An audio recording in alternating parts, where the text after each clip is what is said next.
السلام عليكم ورحمة الله وبركاته. ازيكم يا بنات، عاملين ايه؟ يا رب تكونوا بخير. النهارده ان شاء الله يا بنات هعمل معاكم الطقم السرير دون. ده سرير 160 مشجر بكرانيش. انا اخترت الطقم السادة ده ان شاء الله عشان يبقى الموضوع سهل معانا للناس اللي لسه مبتدئة.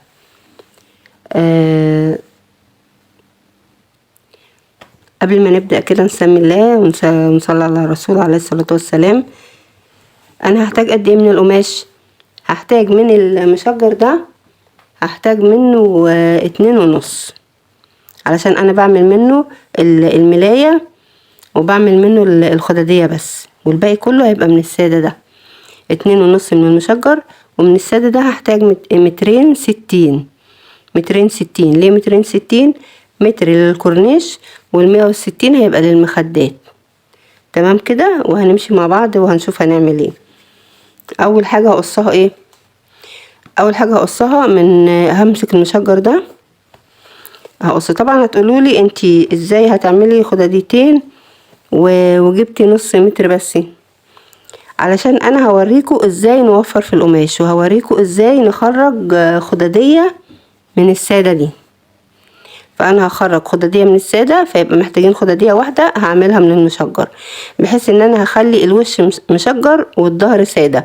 هتفهموا الكلام ده وانا بقص. انا اهو يا بنات جبت القماش بتاعي، جبت القماش المشجر اهو. همسكه اقيسه. انا معايا 2.5. انا هحتاج للسرير كام؟ السرير الكرانيش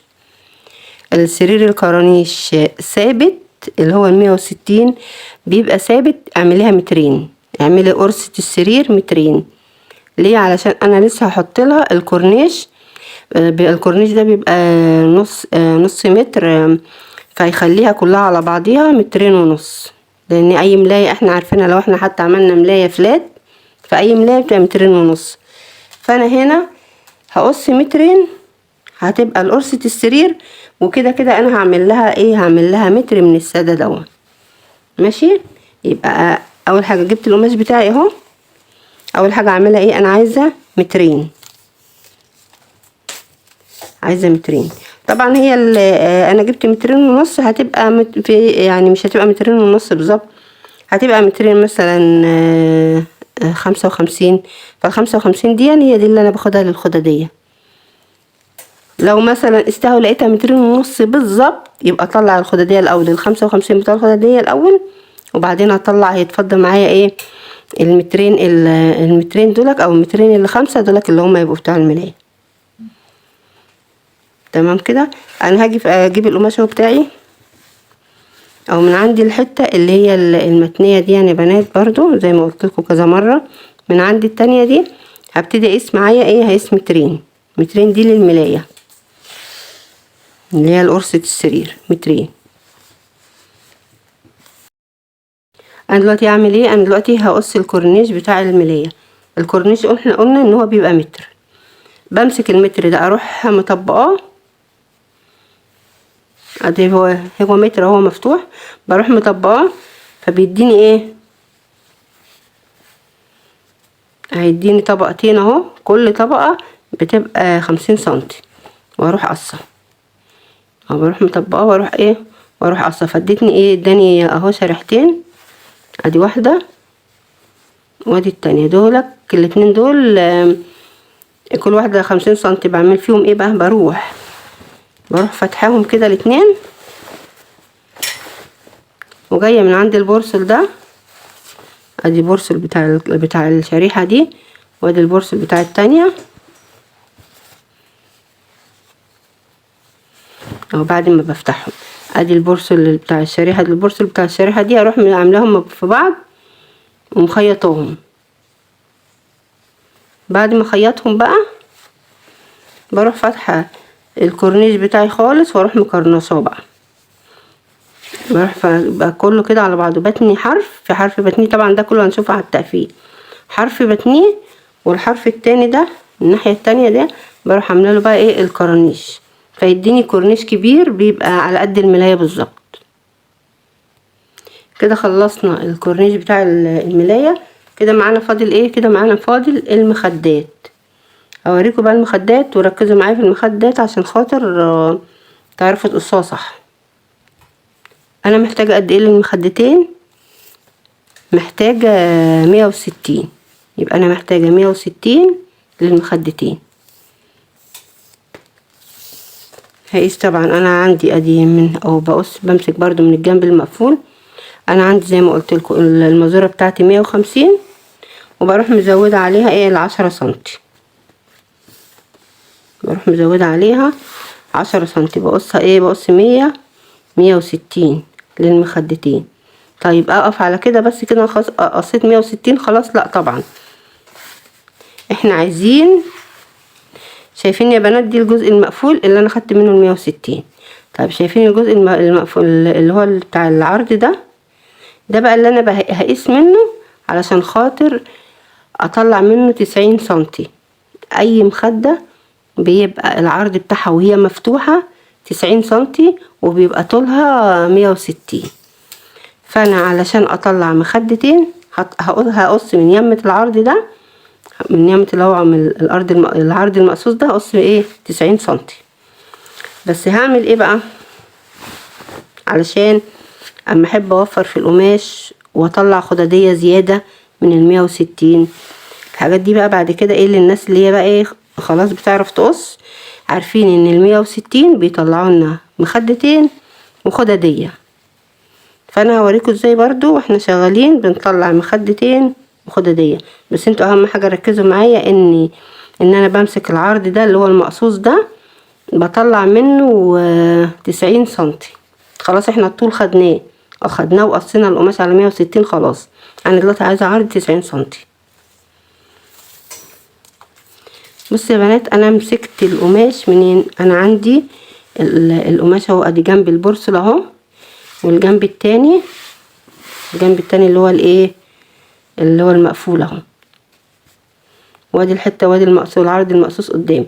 يبقى دي جنب مقفول وادي جنب اللي هو الايه البرسل اهو. لما باجي بقى اخد ال90 سنتي انا كده زي ما قلت لكم بقصها من هنا من عندي الايه من عندي الحته المقصوصه دي عند عرض القماش المقصوص، وببتدي اقص من الجنب اللي هو عندي فيه اللي هو جنب هو اللي بيبقى على الشمال ده في البرسل. ادي على شمالي اهو في البرسل، بروح داخله لجوه بقى. ادي مسكت اهو المزوره بتاعتي، ادي البرسل اهو في اتجاه الشمال، بروح داخله لجوه بقى كده 90 سنتي. دخلت لجوه هنا كده كام 90 سنتي.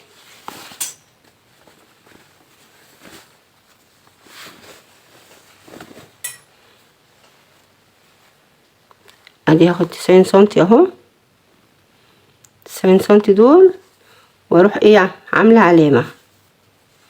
ادي 90 سنتي دول وعامله علامه. بقى معايا جزء اهو هوريكم. ادي 90 سنتي انا قصيت لغايه 90 سنتي اهو. اتفضل معايا ايه اتفضل معايا الجزء ده، الجزء اللي هو الايه الفاضي دون، ودي مقفوله. الجزء ده لما بقصه هو ده بقى اللي بيديني الخداديه، وهوريكم برضو ازاي لما اقصها، لان دي مقفوله لما بفتحها بتديني 55 سنتي حوالي كده 55 سنتي. الاول خلينا احنا في المخدتين، احنا وصلنا لغايه هنا الجزء ده خدنا قد ايه 90 سنتي. 90 سنتي اهو، واروح معلمه علامه. انا علمت علامه، اتبقى معايا حته زي ما انتم شايفين علامه اهي. تعالوا نقيس الحته دي نشوفها قد ايه. الحته دي يا بنات اهي مقفوله اهي، هنقيسها برضه نشوفها قد ايه تديني خداديه ولا لا. بسم الله، اللهم صل على سيدنا محمد وعلى اله وصحبه اجمعين.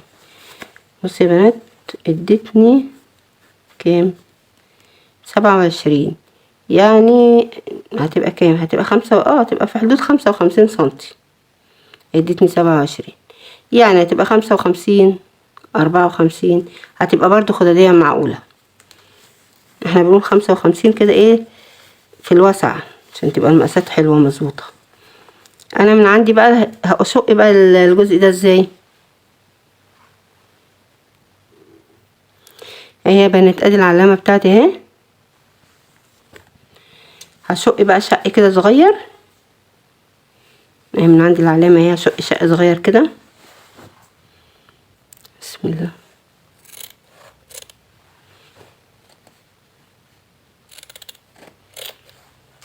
اهو شقيت اهو شق صغير اهو.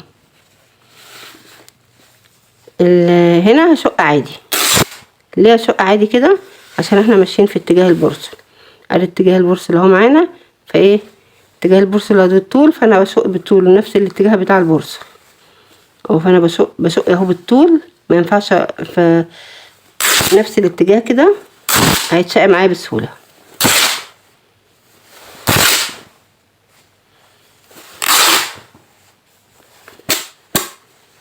بس كده كده يبقى معايا مخدتين. ادي مخده اهي، ادي دي واحده وادي دي التانية. طبعا هما مفتوحين، بتبقى 90 سنتي في 160 سنتي. ادي بنطبقها، هتبقى معايا مخدتين. طيب الحته اللي طلعت دي احنا هنقيس، نفتحها كده بقى ونقيسها. بص هي الحته اللي طلعت اهي يا بنات اهي دي، هنفتحها بقى كده. ادينا فتحناها اهو. نشوف بقى المقاس بتاعها قد ايه، تنفع خدوديه ولا ما تنفعش.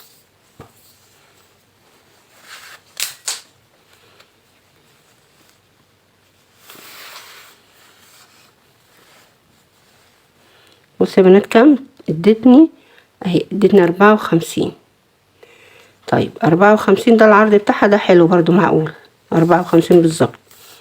هاجي بقى اللي انا عايزه اعمل خداديه اهو. انا بدي مثل للايه، احنا زي ما احنا عارفين انا قصيت الخداديتين بتوعي خلاص من الابيض. طيب انا بقى انا واحده عايزه اوفر في القماش، وابقى اعمل بعد كده خداديه واحده واطلع دي من الخداديات. بتوفر معايا بعمل ايه، بعمل خداديه وخداديه بطلعها من المخدات. هقيس الطول بتاعها. انا محتاجه قد ايه؟ محتاجه 75. هي مفتوحه يا بنات، بص عشان 75 ده والقماش مقفول، فهي مفتوحه معايا اهي. هي مفتوحه اهي. هقيس قد ايه؟ هقيس 75 كده الاول.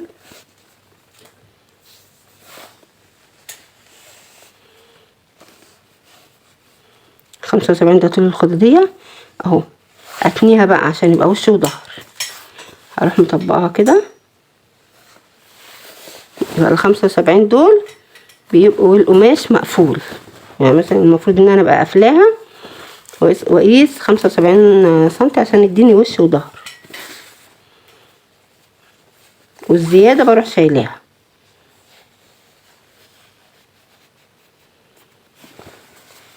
ادي الزيادة اهي، طلعت عندي حتة زيادة اهي، الحتة الصغيرة دي اهي. الحتة الصغيرة دي حوالي ايه 4 صوابع اهي. بروح برضو ايه، بروح شايلاها، بروح قصاها.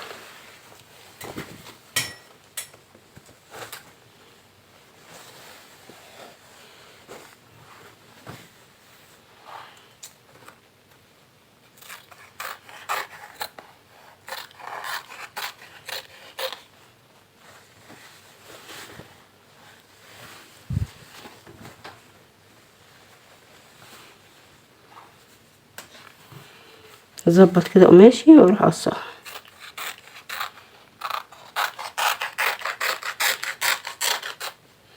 دي طبعا بتبقى خدادية من غير قلاب، انا بقصلها بقى ايه القلاب من القماش اللي معايا. بقت خدادية معايا اهي 5 و4، ادتني 54 في الطول ايه، في الطول 75 اهي. طبقتين عشان ده يبقى وش ويبقى ظهر. والقلاب زي ما قلت لكم القلاب بيبقى كام؟ القلاب هقصه 25 سنتي، 25 سنتي. والعرض بتاع القلاب يبقى قد العرض بتاع الخدادية ده اللي هو 55. ادي الخدادية اهي بعد ما قصيتها. انا شقيتها اهو عشان لو هعمل لها كرانيش ولا حاجة. انا مش هعمل كرانيش، انا هقفلها عادي، بس انا بحب اشقها علشان انا بعمل خياطة من بره كمان. بعد ما بخيط من جوه وبروح مخيطة تاني خياطة من بره، فعشان كده بشقها. يبقى معايا 2 اهم، ادي ده الوش وادي الظهر. بعد كده الخدادية اجي بقى ادي القلاب اهو بتاعي. القلاب بقى عشان انا معايا القماشة فاضت مني كبيرة، الحتة اللي فاضت، فانا عاملة قلاب كبير. زي ما انتم شايفين القلاب كل ما بيبقى القلاب كبير كده بيبقى مغطي الخدادية من جوه، بيبقى شكله جميل بصراحة، احسن ما يبقى القلاب صغير كده من جوه. ادي القلاب اهو، بروح حاطاه كده لو انا عايزه المقاس بالظبط عشان يجي معايا مظبوط. بعد الخداديه بتاعتي بروح جايبه القماشه كده وحطاها هنا كده على الخداديه، واروح قصه بحيث ان تبقى قد الخداديه بالظبط. يبقى ال55 بتوعي اهم عملولي خداديه وعملولي قلاب. دي الخداديه تانية. ادي كده الخداديه بتاعتي. يبقى انا كده قصيت الخداديه وقصيت الملايه اللي هي 2 متر. بصي هنا يا بنات، بعد ما قصيت الخداديه، انا الخداديه بتاعتي هتبقى الوش مشجر والظهر من الساده، فانا عاملها ماتشنج بين الساده والمشجر. الحته اللي معايا دي يا بنات اللي هي الساده دي بوريها لكم، اللي انا واخداها من المخده. دي بتبقى الحته اللي هي طالعه من المخده بعد ما المخدات بعد ما اقصها. دي طلعت حوالي 54 سنتي. بعمل فيها ايه بقى؟ بطول الخداديه بمسكها ايه. طبعا انتوا عارفين انا معايا المشجر بيبقى حتتين والساده هيبقى حتتين، فانا هعمل ايه؟ فانا هخلي المشجر حته من المشجر وحته من الساده مع بعض، بحيث يبقى الوش مشجر والظهر ساده. آه، زي ما انتم شايفين كده اهو. انا قسمت المشجر اهو، خليته حتتين، والكحلي ده برضو هشقه اخليه برضو ايه، هيبقى معايا حتتين عشان ما كنتش شقتها لسه. فانا هشق الكحلي ده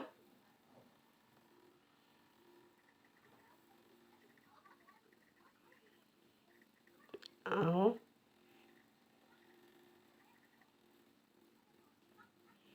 انتوا عارفين يا بنات ان احنا لما بنقص المخدات بيطلع معانا الحته دي، فالحته دي انا حبيت ان انا ايه اعمل الخداديات ماتشنج، يبقى ايه وش لون وظهر لون. اهي انا حطيت الساده مع المشجر، كل حته مع التانية، او كل حته مشجر وحته ساده، ماشي كده. واحاول اظبطهم وايه واشوفهم ايه المقاسات تبقى مظبوطه ولا ايه. هو طبعا ان شاء الله هتبقى مظبوطه يعني، حتى لو فرق سنتي ولا حاجه مش مشكله. ده بقى ايه؟ ده بقى القلاب دون بنحطه ازاي بقى، بنركبه ازاي؟ عشان دي الحته اللي انتوا بتسالوني دايما عليها. القلاب دايما بيتركب على وش الخداديه. بركبه القلاب على وش الخداديه، بس اول خطوه بعملها ان انا ايه بتني. زي ما انتم شايفين كده بتني الحرف بتاع القلاب، بتنيه تانية رفيعه كده حوالي صباع. بعد ما تنيته اروح مركباه بروح مركباه بقى على وش الخداديه. يبقى القلاب خلينا متفقين بيتركب على وش الخداديه، او حطيته على وش الخداديه. طبعا حطيت الوش على الوش وقفلتهم مع بعض على المكنه. او بعد ما قفلتهم اهو افتحها. بص لما فتحتها اهي شكلها حلو اهي من جوه مظبوطه. اهي تاني حاجه بقى، ده الظهر بتاعي اهو اللي هو من اللون الكحلي. اول حاجه برضو هتني الحرف بتاعه.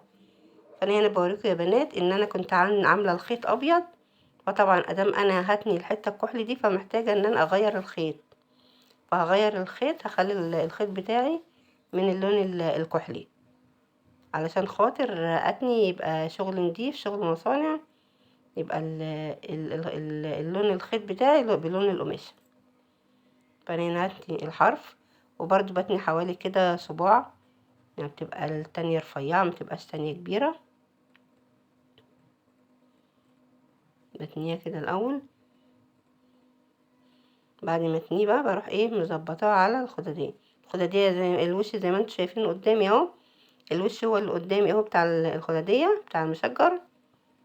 بروح حاطه عليه الظهر، ده الظهر اهو، بروح حطاهم كده ايه على بعض. يعني هنا بشوف ايه هي مظبوطه من تحت ولا ايه، المقاسات مظبوطه ولا ايه. لو لقيت في حته زياده عادي بقصها، لو لقيت في حته زياده من الكحلي ولا حاجه من الساده ده زياده بروح اقصها عادي. اهم حاجه ان انا اخلي الاتنين يبقوا قد بعض، واحنا كده كده واخدين المشجر مقاسه مظبوط، فايه اهم حاجه ايه اظبط على المشجر عادي مش مشكله. او انا ركبت الظهر اهو، حطيت الظهر هنا او على وش الخداديه. اروح بقى بص الحركه دي بروح قلب عليهم القلاب، بروح قلب عليهم القلاب واروح مخيطه.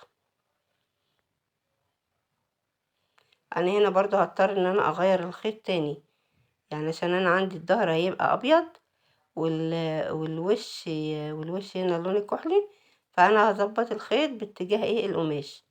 يعني مع لو الابيض اخلي ايه يبقى الخيط من فوق ابيض، ومن تحت لو الظهر كحلي يبقى اخلي الخيط من تحت يبقى اللون الكحلي، بحيث ان انا يبقى الخيط بتاعي ماشي مع لون القماش، عشان خاطر بس يبقى ايه الشكل نضيف. هي فيها تعب بس الشكل في النهاية يبقى نضيف. هنا يا بنات انا خلصت كده، خلصتها، وبعد ما خلصتها قلبت الخدادية ومشيت عليها كده من بره خياطة كده علشان خاطر ايه الخدادية بتاعتي تبقى نضيفة من جوه. انا الحتة دي معلش ما ظهرتش في التصوير وانا بخيطها كده من بره، انا هنا بوريها لكم من جوه تبقى نضيفة. الحركة دي اللي انا بمشي على الخياطة من بره دي بتخلي الخدادية من جوه نضيفة. معلش الحته دي ما جاتش، فهنا ان شاء الله هنا انا خلصتها كده.